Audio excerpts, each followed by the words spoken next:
정죄와 심판만 있다면 인류와 모든 만물은 순식간에 파멸되고 말 것입니다. 왜냐하면 하나님을 제외하고는 이 세상에 존재하는 모든 것이 실수하고 실패하고 범죄합니다. 실수와 실패 및 범죄는 용서라는 은혜를 통하여 치료받고 재생의 영광을 얻게 되는 것입니다.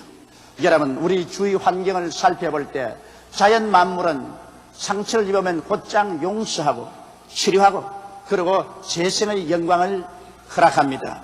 여름의 폭풍 후 겨울의 눈사태 혹은 화마가 핥히고 간 산과 들일지라도 자연은 또다시 이름 모를 들풀과 아름다운 꽃들과 나무들로 옷 입혀 용서와 치료의 과정을 걷습니다. 만일 자연이 입은 상처에 대해서 분노를 느끼고 그를 용서하고 치료하지 않는다면 산과 들은 불긋게 벗어지고 말 것입니다. 이 땅은 살 수 없는 처소가 되어버리고 말 것입니다. 우리들의 육체의 건강을 보아도 용서와 치료가 언제나 함께 있다는 것을 알 수 있습니다. 일생을 통하여 혹은 과로로 혹은 과식으로 또는 불의의 사고로 상처를 입더라도 몸은 그것을 즉시로 용서하고 곧장 치료와 회복의 과정을 밟기 시작합니다. 이처럼 용서와 치료는 삶과 존재를 계속하기 위해서 필연적으로 있어야만 하는 것입니다. 용서가 없고 그에 따르는 치료가 없으면 이 세상의 모든 존재는 파멸되어 버리고 마는 것입니다. 그러므로 여러분, 우리는 이 땅에 살면서 용서받아야 하고 또 용서해 줘야 하는 필연적인 책임을 가지고 있습니다. 그러면 우리가 어떠한 용서의 과정을 적극적으로 체험하면서 살아가야만 할까요? 첫째로 우리는 자기를 용서해 줘야만 하는 것입니다. 자기의 잘못을 사하지 못하는 자는 자기에 대하여 실망 혹은 절망하고 좌절하며 자학을 거치지 않습니다. 오늘 수없이 많은 사람들이 음울한 가운데 살고 있으며 열등의식과 좌절감, 자기 학대 속에 살고 있는 이유는 자기에 대한 깊은 용서가 없기 때문인 것입니다. 자기를 용서하면 자기를 용납할 수 있고 자기를 사랑할 수 있습니다. 자기를 사랑할 때야만이 인생을 긍정적이고 적극적으로 살 수 있으며 밝고 맑고 환한 태도를 가지고 살 수 있습니다. 그러나 자기를 미워하고 자기를 정죄하고 심판하고 살면은 언제나 음울한 가운데 살게 되며 모든 인생 만물을 부정적으로 바라보게 되는 것입니다. 나는 어떤 의사 한 사람이 환자를 돌보다가 본의 아니게 환자를 죽이고 말았었습니다. 그는 실제로 환자를 죽이려고 해서 죽인 것이 아니라 진단을 잘못해서 그 환자가 생명을 잃기 전에 투약을 하지 못하기 때문인 것입니다. 그러나 이 사람은 그것으로 말미암아 깊은 충격을 받았었습니다.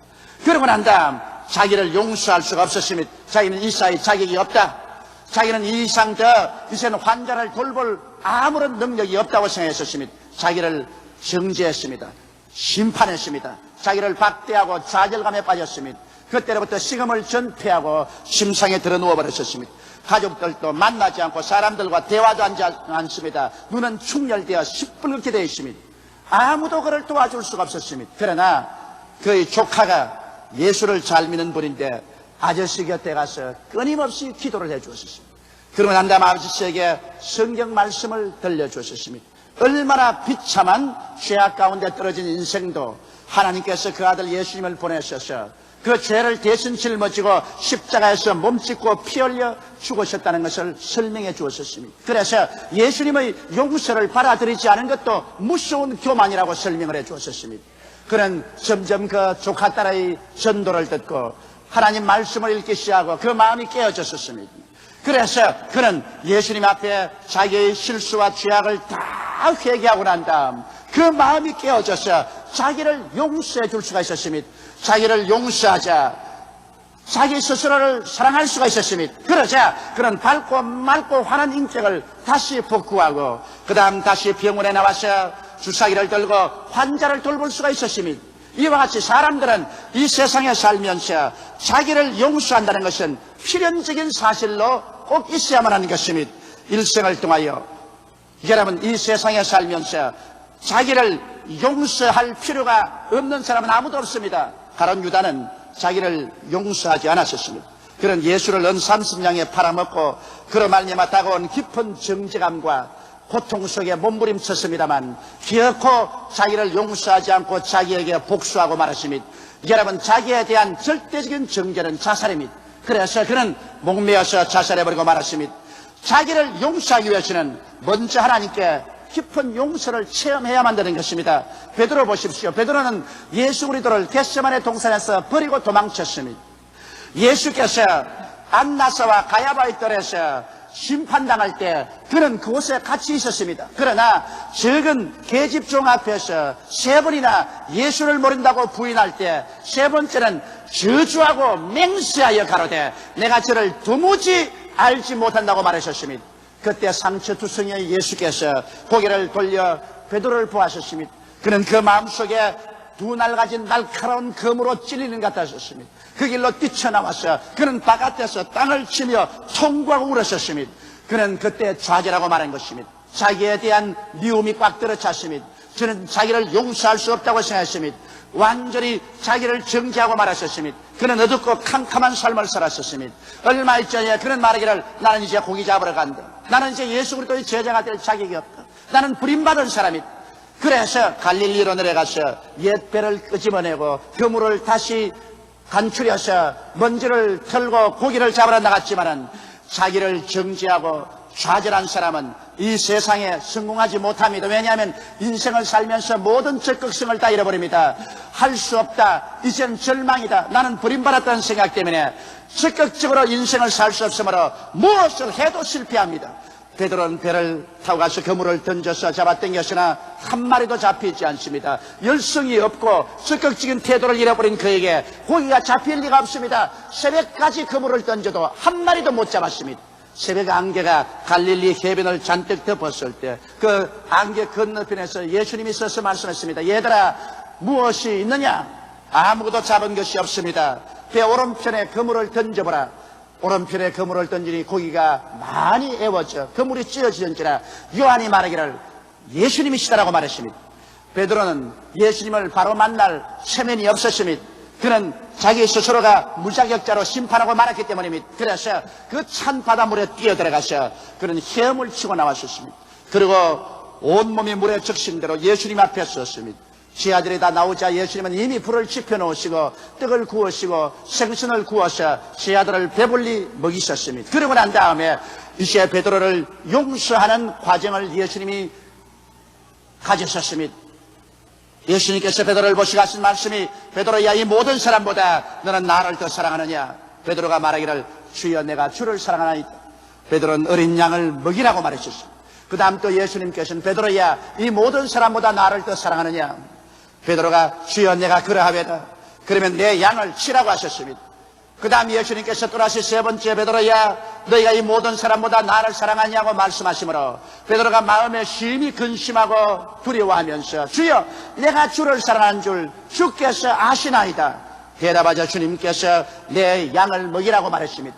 용서하지 않은 사람에게 주님께서 양을 먹인다는 중대한 책임을 지울 리가 만무합니다. 이 말은 내가 이제 너를 용서하고 너를 다시 복구시켜서 제자로 불러서 내 양을 책임지운다는 것입니다.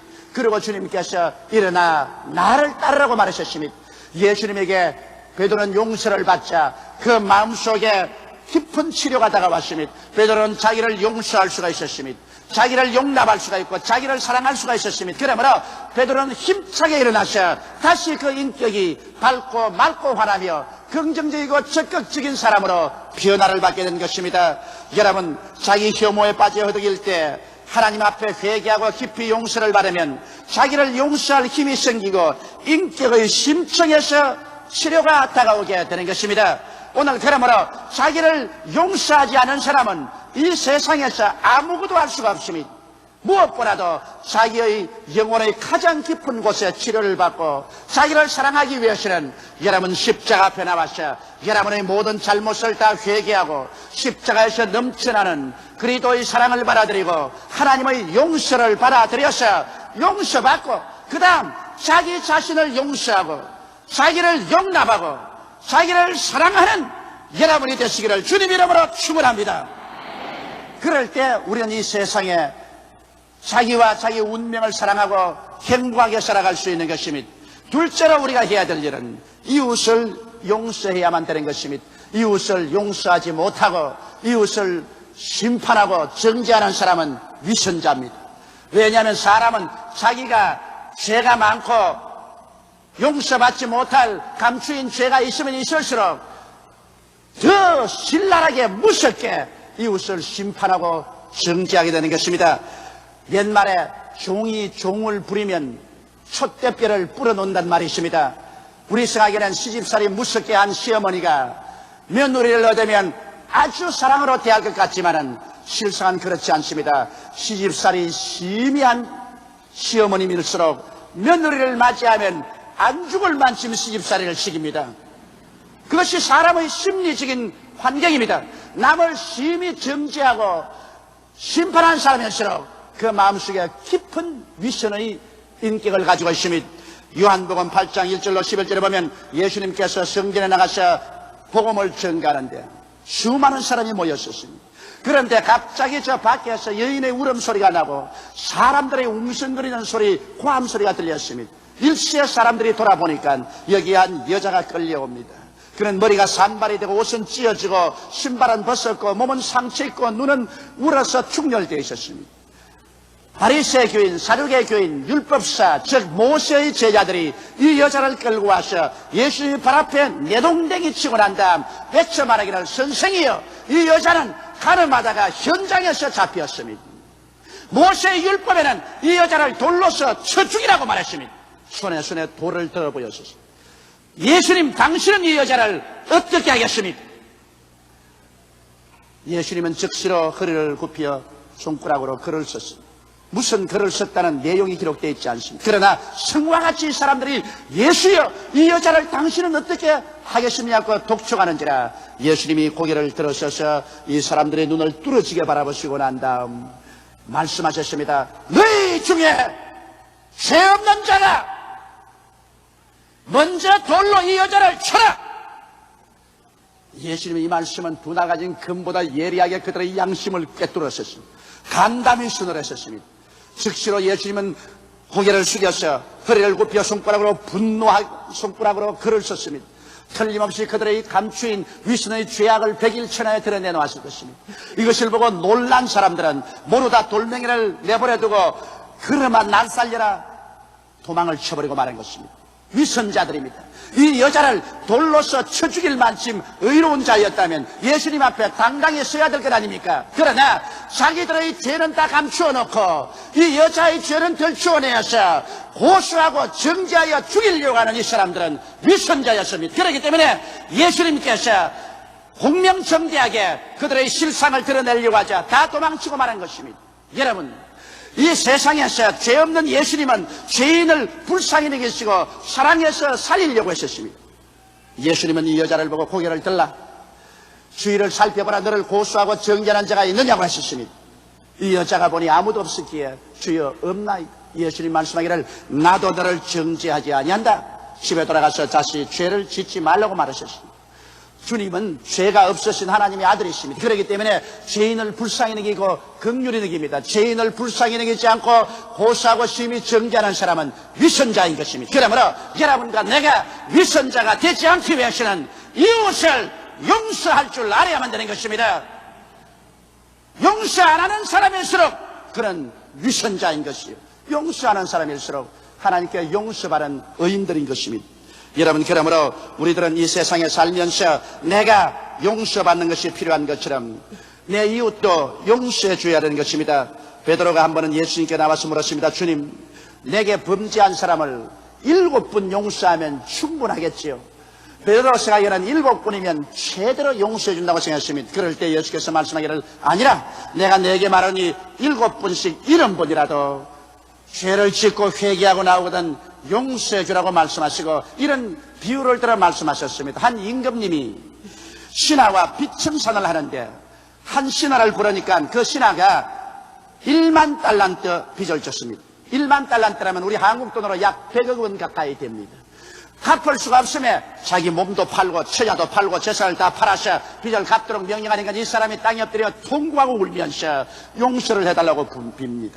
하도 사정이 딱하기에 임금이 다 용서하고 탕감해 주었습니다. 이 사람은 그 빚을 용서받고 탕감받고 왕궁에서 나오는데 마침 자기에게 100데나리 빚진 친구를 만났습니다.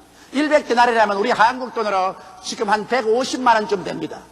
그 친구를 만나자마자 멱살을 잡고, 야, 이 녀석아, 내 돈 갚아라. 그래, 내 돈은 그저 땅에서 주었던 돈이라더냐? 갚아라. 150만 원 내놓아라. 내가 지금 돈이 없으니 말미를 주면 장차가겠다. 아니, 잔소리하지 말아라. 잡아서 그를 고소해서 감옥에 쳐넣어버렸습니다. 이 사실을 본 친구들이 너무나 안 되어서 임금님에게 보고했습니다.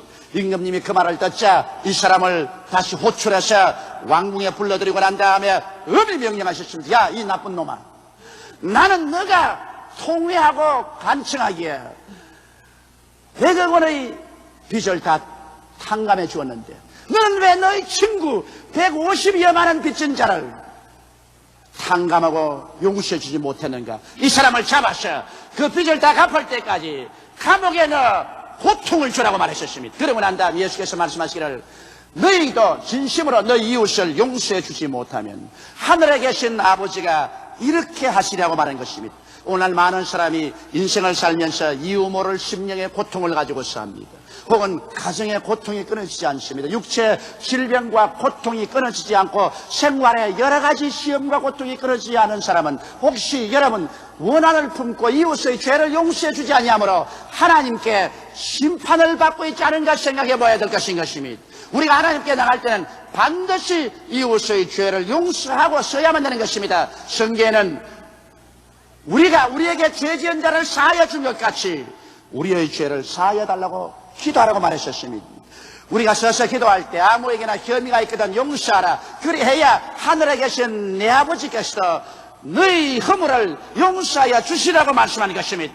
이러므로 우리가 병들었으면 안수기도 받기 전에 너희 죄를 서로 구하며 병 낫기를 위하여 기도하라. 의인의 간구는 역사하는 힘이 많다고 했으므로 서로 죄를 구하고 용서해 주고 난 다음에 하나님께 서서 기도할 때 우리의 기도가 효과를 발생한다고 성경은 말씀하고 있는 것입니다.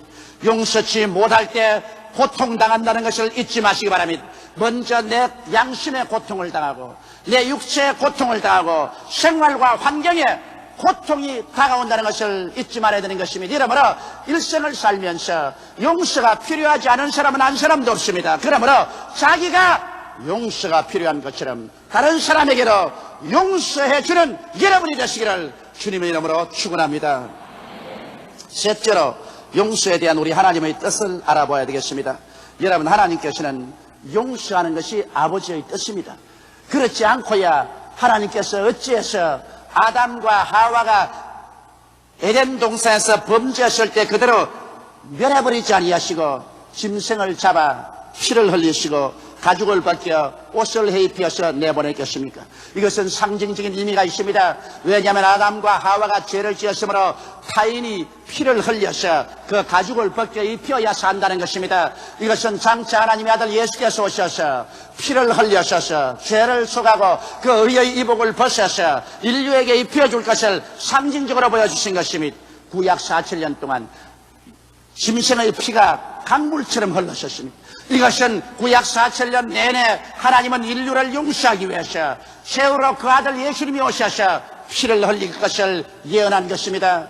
하나님이 세상을 이처럼 사랑하사 독생자를 주시니 누구든지 저를 믿으면 멸망하지 않고 영생을 얻으려는 하나님의 약속은 값없이 주어진 약속이 아닌 것입니다. 우리가 죄사함 받을 때는 믿음으로 값없이 받지만 하나님 편에서는 무서운 대가를 지불하셨습니다. 하늘과 땅을 다 주고도 바꿀 수 없는 그 아들 예수를 이 세상에 보내셨습니다. 그는 동정녀 마리아의 몸을 통해서 이 세상에 사람의 몸을 쓰고 태어났어요. 30년 사시고 3년 동안 하나님 나라를 전파하시고 난 다음 그가 자원해서 우리의 죄물이 되기 위해서 십자가에 올라간 것입니다. 여러분과 나는 우리 죄대로 심판받으면 한 사람도 살아남을 수 없는 것은 여러분과 나는 우리의 죄의 빚을 갚기에도 능하지 못합니다. 그러나 예수님은 하나님으로서 사람이 되어서서 죄가 없었기 때문에 우리의 죄를 다 갚고도 능히 부활할 수 있는 여유가 있었습니다. 그러므로 예수님께서는 여러분의 죄, 여러분의 불의, 여러분의 추악, 여러분의 저주와 절망을 자원해서 걸머지시고 십자가에 올라가셨습니다. 오전 9시에 주님 십자가에 못 박혀서 낮 12시가 되면 천지가 어두워지시죠. 그리고 마지막 오후 3시가 되면 예수님은 그 말할 수 없는 고통 가운데서 하나님이여 하나님이여 어찌하여 나를 버리시나이까 절규했습니다. 그리고 내가 다 이루었다고 외치실 때 모든 인류의 죄악은 예수 그리스도의 고난을 통해서 청산되었습니다. 과거의 죄도 청산되었습니다. 현재의 죄도 청산되었습니다. 미래의 죄도 청산되었습니다. 하나님은 그리스도 예수의 제물을 바라셔서 인류의 죄악을 하나님 편에서 일방적으로 용서해버리고 말한 것입니다. 예수님의 심장이 터져서 피와 물을 쏟은 그 대가가 용서로서 인생에게 주어진 것입니다. 그러나 하나님이 아무리 일방적으로 용서해 놓아도 회개하고 이 용서를 받아들이지 않으면 그 용서는 소용이 없습니다. 여러분, 인류에게 2000년 전에 이미 하나님은 용서를 선포했지만 수많은 사람들이 이 용서를 짓밟아버리고 발로 차고 침을 베앗고 무시하고 그들은 지나가셨습니다. 그래서 하나님의 용서를 받지 못하고 그들의 육신의 장막이 무너질 때 맹렬한 하나님의 심판을 받아 지옥으로 떨어지고 말았습니다. 여러분, 용서하는 하나님은 용서를 거역하는 사람에게는 심판을 내릴 수밖에 없습니다. 다른 도리가 없는 것입니다. 지금도 하나님께서는 온 인류에게 값없이 용서를 주기를 원하시는 것입니다. 용서해 주는 자가 십자가를 걸머치고 용서받는 자는 값없이 받기를 하나님 원하고 있는 것입니다. 이 용서는 회개하고 예수를 구주로 모실 때 하나님 편으로부터 받을 수가 있는 것입니다. 여러분과 나에게 하나님이 원하는 대가는 아무것도 없습니다. 죄를 지었음에도 불구하고 못났음에도 불구하고 버림을 받아야 마땅함에도 불구하고 죄지은 그대로 못난 그대로 빈손든 그대로 하나님 앞에 나와서 죄를 회개하고 예수만 믿으면 용서를 받습니다. 제가 찔리면 우리 허물을 인하며 제가 상하면 우리 죄악을 인함이라. 제가 징계를 받음으로 우리가 평화를 누리고 제가 채찍에 맞음으로 우리가 나음을 입었도다. 우리는 다 그릇 행하여 어린 양같이 각기 제 길로 갔거늘 야훼께서는 우리 무리의 죄악을 저에게 담당하시겠다고 말씀하셨습니다. 예수께서 우리 대신해서 다 청산한 사실을 오늘 받아들이고 용서를 받게 되시기를 주의 이름으로 축원합니다. 용서해 준다는 것은 쉬운 일이 아닙니다. 세계적인 유명한 화란의 전도자 고리텐붐 여사는 독일 나치 수용소에서 가진 고통과 시련을 겪었고 부모도 나치 수용소에서 다 세상을 떠고 그는 자기 여동생과 함께 여자 수용소에서 가진 곤욕을 겪었습니다. 경무를 담당해야 했고 그 노동부에 주는 음식이란 형편없었습니다. 영양실조로 수많은 사람이 죽어갔었습니다. 그 동생과 함께 하나님께 기도하고 끝까지 매달렸었습니다. 그러나 그 동생은 영양실조로 죽었습니다. 그런데 그가 나치 수용소에서 다행히 살아나서 전도자가 되어서 독일에 가서 어느 교회에서 복음을 전도할 때였습니다.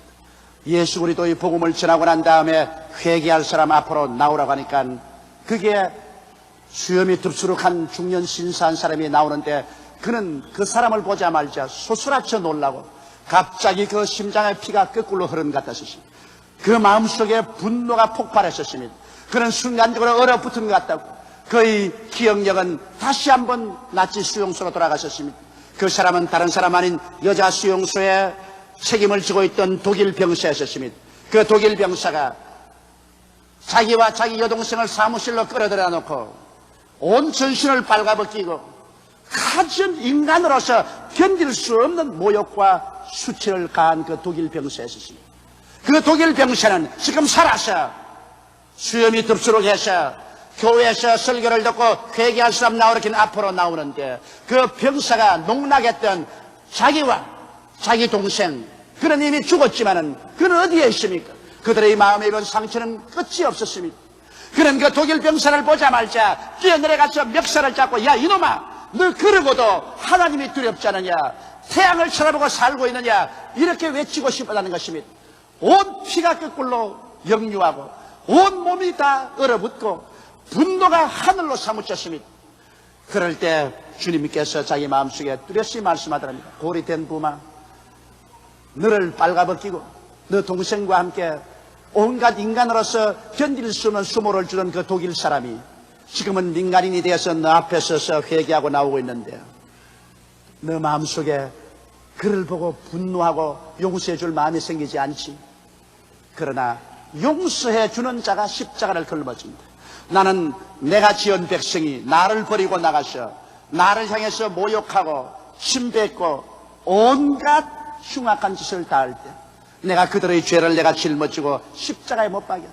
나를 보는 사람들은 고개를 흔들며 침을 빼앗고 욕을 하며 성전을 헐고사 아래 지는 자여 네가 하나님의 아들이면 십자가에서 내려오라 고함고함 쳤지만은 나는 그들을 위해서 용서를 빌어주었다. 용서해 주는 자가 십자가를 걸머지는 거다. 그러므로 네가 이 독일 사람을 용서해 줄 수 있다면 너는 나의 십자가의 고난에 동참하는 사람이 되는 것이다. 너희 사람을 용서해 주어야만 한다. 고르텐붐 여사는 그 앞에 나온 독일 남자는 자기가 모욕을 가한 그 여자가 지금 부흥사가 되어 와 있다는 것을 몰랐었습니다. 고르텐붐 여사는 손을 내밀었다고 하는 것입니다. 그는 그 독일 사람의 손을 잡고 형제여, 하나님이 당신을 사랑합니다. 나는 당신을 용서합니다.